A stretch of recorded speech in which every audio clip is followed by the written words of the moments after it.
چطور با آدم‌هایی که عزت نفسمون رو نابود میکنن کنار بیاییم؟ تا حالا شده با کسی صحبت کنی و بعد احساس بی‌ارزشی، ضعف یا خجالت کنی؟ کسی که همیشه تحقیرت میکنه، حرفاتو جدی نمیگیره یا دائم بهت احساس گناه میده. شاید فکر کردی مشکل از توئه، اما واقعیت اینه که بعضی آدم‌ها خواسته یا ناخواسته میتونن عزت نفس ما رو له کنن. تو این ویدیو قراره یاد بگیری چطور این آدم‌ها رو بشناسی، مرز مشخص کنی و از عزت نفست مثل یک گنج محافظت بکنی. این آدم‌ها چه شکلی هن؟ همه آدم‌های آسیب زننده بدجنس یا دشمن ما نیستن. بعضیا خیلی هم نزدیکن، دوست، همکار، فامیل، حتی خانواده.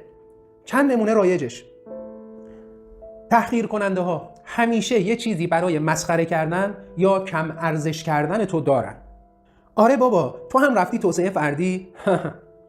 وای، باز کتاب خوندی؟ فکر کردی کی هستی؟ کنترلگرها کار خودشون رو با احساس گناه بهت تحمیل میکنن. اگه منو دوست داشتی این کار رو میکردی. چقدر خودخواه شدی؟ بی‌تفاوت‌ها هیچ وقت حمایتت نمی‌کنن، فقط نقد و سکوت سرد. موفقیتت رو نمی‌بینن، فقط شکست‌هاتو یادت میندازن. 2. چرا موندن توی رابطه با این آدما خطرناکه؟ وقتی مرتب با آدمایی در ارتباط باشی که عزت نفس تو رو میزنن، کم کم حرف‌هاشون میشن واقعیت ذهنت. باورت میشه که کافی نیستی، نمیتونی یا لیاقت نداری. و عزت نفس مثل یک گیاه ظریفه، اگه دائم زیر طوفان باشه خشک میشه. 3. چطور از خودت در برابرشون محافظت کنی؟ اول، شناسایی بدون توجیه. به جای اینکه با خودت بگی اون دلش نمیخواست ناراحتم کنه، همیشه همین بوده دیگه، واقع بین باش. آسیب آسیبه، چه با نیت چه بی نیت. 2. مرزگذاری سالم. به زبون ساده، یعنی بگی چی برات قابل قبوله و چی نه. مثلا دوست ندارم با این لحن با هم حرف بزنی. اگه اینطوری ادامه بدی ترجیح میدم مکالمه رو قطع کنم. یادت باشه مرز گذاشتن بی احترامی نیست، احترام به خودته. 3. کم کردن تماس اگه لازمه. بعضی روابط رو نمیشه کامل قطع کرد، مثل خانواده یا همکار، اما میشه کمتر دید، وارد بحث‌های عمیق نشد یا فقط در حد ضروری ارتباط داشت. دسترسی به تو یه امتیازه، نه یه حق مسلم. 4. نذار حرفشون بشه صدای درونت. مثلا وقتی کسی گفت تو همیشه گند میزنی، تو با خودت تکرار کن اون حرف زد، من باور نکردم، من در حال رشدم، من کافیم.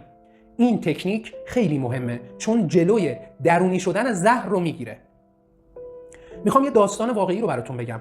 یه دختر 25 ساله به اسم نسرین سالها از طرف مادرش میشنید تو هیچ وقت مثل خواهرت زرنگ نیستی.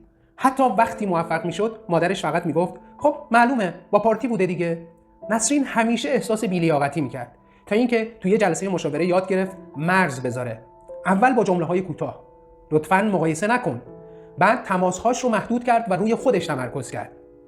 الان یه کارآفرین موفقی که میگه اولین قدم عزت نفس من قطع کردن صداهای مخرب‌ها بود. میخوام چند تا تمرین برای این هفتهت بدم. 1. فهرست 3 نفر از اطرافیانت رو بنویس که بعد از ارتباط باهاشون حس بدی بهت دست میده. 2. فکر کن این افراد بیشتر از چه روش‌هایی عزت نفست رو تضعیف میکنن. 3. یکی از مرزهایی که باید بذاری رو مشخص کن و تمرین کن اون رو به زبون بیاری. مثلا من وقتی مسخره میشم دیگه ادامه نمیدم بحثو. حالا نوبت توئه. تو کامنت ها برام بنویس بزرگترین چالشی که با یکی از این افراد داشتی چی بوده و چطور باهاش کنار اومدی. اگه تجربت رو بنویسی شاید بتونی به بقیه هم کمک کنی. سابسکرایب یادت نره چون تو ویدیو آخر این سری قراره بفهمیم عزت نفس بالا یعنی چی و از کجا بدونم واقعا بهش رسیدم یا فقط نقش بازی میکنم. تا ویدیو 6 مثل همیشه با خودت مهربون باش.